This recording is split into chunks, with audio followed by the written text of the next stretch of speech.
Assalamualaikum warahmatullahi wabarakatuh.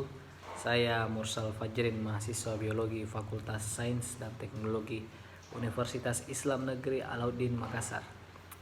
Hari ini saya akan menjelaskan mengenai mikrobiologi.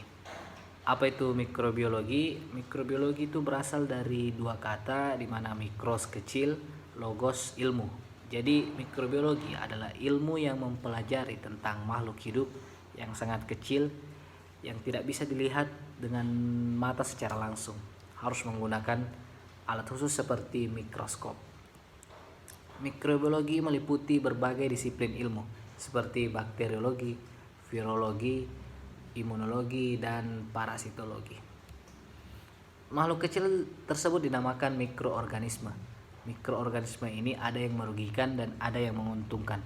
Yang merugikan yakni yang menimbulkan penyakit pada manusia, seperti mikroorganisme yang menyebab penyakit TBC, yaitu Mycobacterium tuberculosis.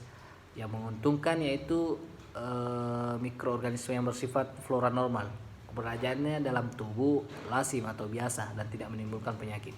Contohnya ada Escherichia coli yang membantu proses pembusukan makanan dalam usus.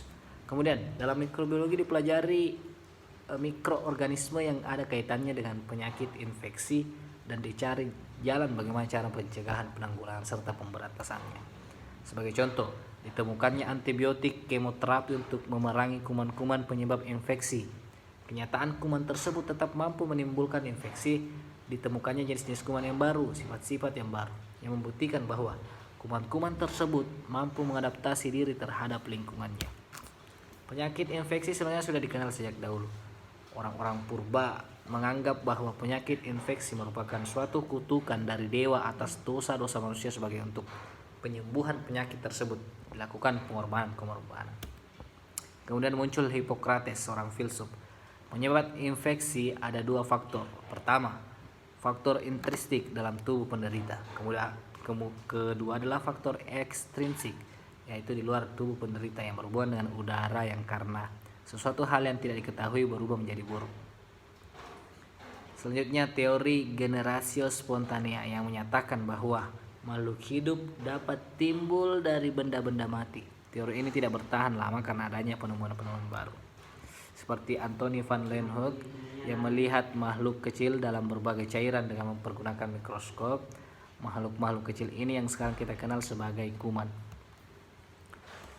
Kemudian ada Louis Pasteur, memanfaatkan penemuan mikroskop seperti Anthony van Leeuwenhoek untuk membuktikan ketidakbenaran teori generatio spontan.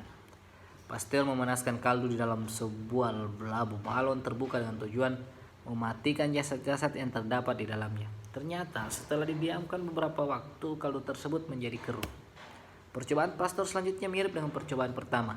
Kaldu dipanaskan di dalam labu, kemudian bagian tengahnya yang berbentuk huruf U diisi dengan cairan. Suhu udara luar tidak dapat berhubungan dengan kaldu dan yang terdapat dalam labunya. Terbukti bahwa kaldu dalam labu tetap jernih, tetapi akan menjadi keruh apabila cairan di dalam leher U tadi dibuang, yang memungkinkan udara luar langsung masuk ke dalam tubuh.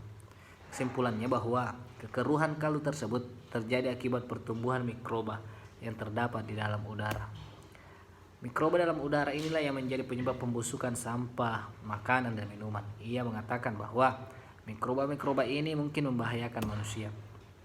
Teori Pasteur ini dibuktikan oleh Lister, ahli bedah. Lister melakukan tindakan aseptik pada waktu pembedahan dengan menggunakan disinfektan yang dapat mematikan mikroba yang ada dalam udara.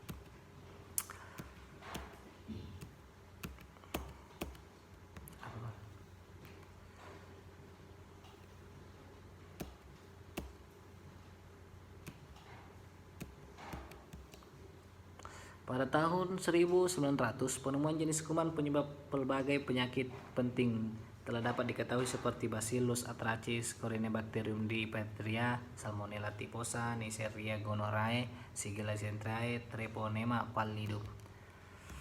Penemuan antibiotik penisilin oleh Alexander Fleming yang hasilnya sangat menakjubkan dalam pengobatan kemoterapi, terapi dengan zat kimia.